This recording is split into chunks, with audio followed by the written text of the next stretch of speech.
Oke, bola-bola semuanya. Nah, ini kita lagi melakukan storing ya di apa namanya, di Pasar Limpong ya. Yang mobilnya itu ternyata untuk soket apa namanya, soket koilnya itu mengalami patah ya. Dikarenakan karena tikus-tikus ya. Ini kita mau cek coba yang lainnya ya teman-teman. Ini sudah kita ganti soket ya, untuk ganti soket ini. Nah, ini untuk soketnya yang lama, soket bautnya yang lama parah ya. Jadi kita ganti ya.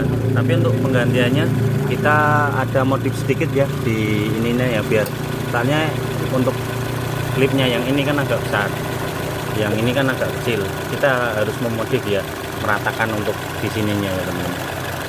Alhamdulillah untuk problem sudah solving ya. Kalau kita cek yang lainnya masih aman atau enggak. Takutnya ada kabel-kabel yang